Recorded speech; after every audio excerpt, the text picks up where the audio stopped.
wabarakatuh.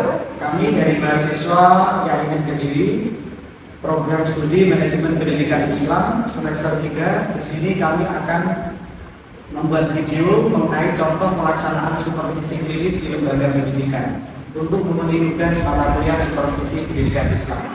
Sebelumnya perkenalkan, nama saya Afifuddin Ali Masdar. Di sini saya berperan sebagai supervisor.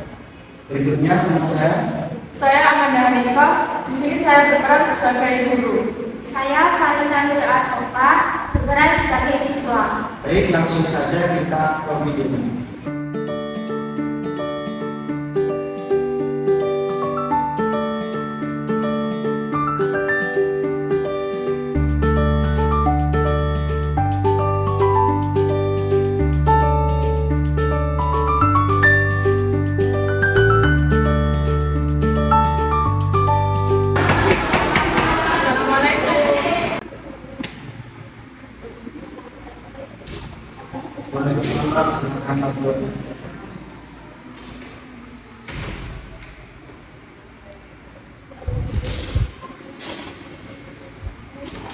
Selamat pagi, Pak. Selamat pagi Bu, ada yang bisa saya bantu? Begini, Pak. Saya mau konsultasi terkait siswa yang bernama Farisa yang sering mengganggu pembelajaran di kelas. Saya ingin Pak Afif membantu saya untuk mencari solusi dari permasalahan tersebut. Baik Bu, bisakah Anda ceritakan bagaimana perilaku Farisa tersebut di kelas? Farisa sering berbicara sendiri di kelas, mengganggu teman-temannya, dan tidak memperhatikan pembelajaran. Dia juga sering mengantuk saat pembelajaran dimulai, dan tidak fokus terhadap pelajaran yang disampaikan, Pak. Maka dari itu, saya meminta ketersediaan Bapak untuk meluangkan waktu untuk bisa mensupervisi masalah tersebut. Baik Bu, tentu bisa. Tolong panggilkan Farisa untuk menemui saya di ruangan ini. Baik, Pak.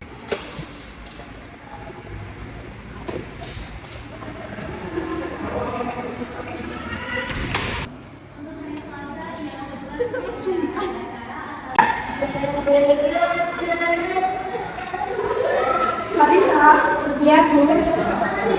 kamu ikut saya ke ruangan Pak Afif sekarang ya. Ada apa, Bu?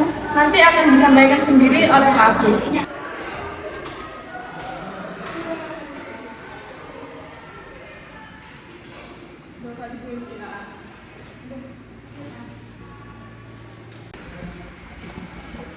Apakah benar dengan Mbak Farisa? Ya, Apakah kamu sering tidak fokus terhadap pelajaran, sering berbicara sendiri, mengganggu teman-teman kamu, dan kamu juga sering mengantuk? ya benar. Sebelumnya saya minta maaf ya, Pak. Saya tahu saya sering membuat kekacauan di kelas. Saya ingin berubah, tapi kadang saya tidak bisa mengontrol diri saya. Terima kasih Farisa, karena kamu sudah berani mengakui dan ingin berubah. Kami akan mencari solusi bersama.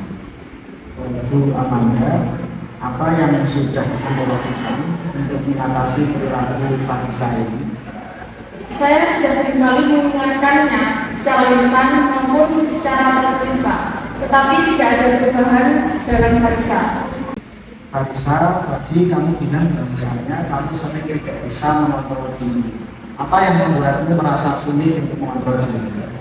Saya rasa saya sering merasa tidak dihargai oleh teman-teman saya. Kadang saya ingin menunjukkan bahwa saya juga bisa menjadi pusat perhatian. Baik, saya mengerti.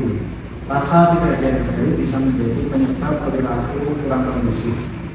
Namun apakah ada faktor lain yang mungkin mempengaruhi perilakumu, seperti situasi di rumah atau masalah pribadi? Ya, ada, Pak. Saya merasa sangat tertekan dengan tugas dan pekerjaan rumah yang banyak.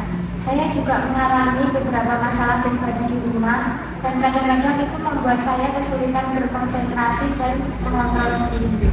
Baik, terima kasih sudah menceritakan keluhan yang kamu rasakan selama ini. Saya memahami bahwa tekanan akademik dan masalah pribadi ini dapat mengaruhi perilaku siswa. Namun kita harus mencari cara untuk menghadapinya dengan cara yang lebih baik. Bagaimana pendapatnya tentang situasi ini, Bu Amanda? Saya merasa prihatin mendengarnya, Farisa. Mungkin perilaku kurang kondusif Farisa adalah cara untuk menarik perhatian orang lain. Saya ingin membantu dia untuk menemukan cara yang lebih positif untuk mengatasi perasaannya. Saya pikir penting bagi kita untuk memastikan bahwa semua siswa mendapatkan dukungan yang mereka butuhkan. Saya juga ingin menyarankan agar kita mengadakan pertemuan pribadi dengan siswa-siswa lain untuk mendengarkan masalah mereka satu persatu.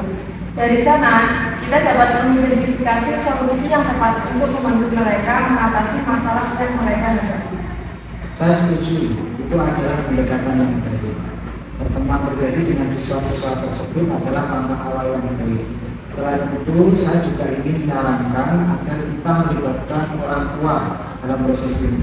Mereka dapat memberikan wawasan dan dukungan yang sangat penting dalam mengatasi masalah ini. Saya setuju Pak Abid. Melibatkan orang tua adalah langkah yang penting. Mungkin juga berguna untuk mengadakan sesi pelatihan kelas mengenai manajemen emosi dan keterampilan sosial bagi siswa. Hal ini dapat membantu mereka dalam menghadapi tekanan dan mengekspresikan emosi mereka dengan cara yang lebih sehat. Ya, benar. Bagaimana pendapat Pak? Saya pikir itu akan membantu banyak Pak. Saya sendiri juga ingin belajar cara mengatasi tekanan dan mengelola emosi saya dengan lebih baik. Bagus, Balisa. Saya senang mendengar semangat ini. Kami akan mengambil langkah-langkah yang telah disarankan untuk membantu Anda dan siswa lainnya dalam menghadapi masalah ini. Apakah ada saran lain yang ingin ditambahkan? Saya pikir kita juga perlu meningkatkan komunikasi antara guru dan siswa. Memberikan ruang bagi siswa untuk berbicara tentang masalah mereka dan merasa didengar. Itu dapat membantu untuk membangun hubungan positif dan saling pengertian. Baiklah, terima kasih atas saran tersebut, Bu Amanda. Saya akan mengkoordinasikan langkah-langkah ini dengan staf dan orang tua. Apakah ada hal lain yang perlu ditambahkan sebelum kita mengakhiri pertemuan ini? Saya hanya ingin meminta maaf kepada Bu Amanda dan teman-teman setelah saya atas perilaku saya yang buruk. Saya berjanji untuk mencoba lebih baik untuk Anda. Terima kasih Balisa atas permintaan maafnya. Langkah pertama adalah kesadaran, dan kami berharap Anda dapat melakukan perubahan positif. Apakah ada yang ingin ditambahkan sebelum kita mengakhiri pertemuan ini? Bagaimana, Balisa? Dari saya tidak ada yang ingin ditambahkan Pak. Terima kasih atas bantuan dan kesempatannya. Baik, sama-sama dari Bu Amanda. Gimana?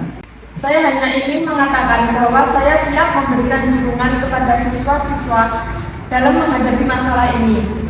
Saya ingin menciptakan lingkungan belajar yang kondusif bagi semua siswa. Baik, terima kasih Bu Amanda. Itu adalah tekad yang baik. Saya yakin dengan kerjasama kita dapat mengatasi masalah ini dan menciptakan lingkungan belajar yang kondusif bagi semua siswa. Ya Pak, sama-sama.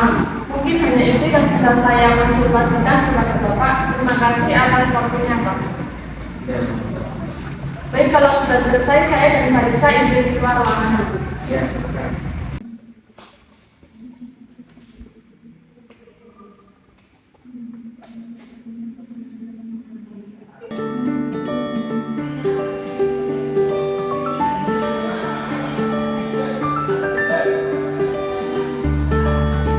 Itulah tadi video contoh dari pelaksanaan supervisi klinis di lembaga pendidikan dari kami.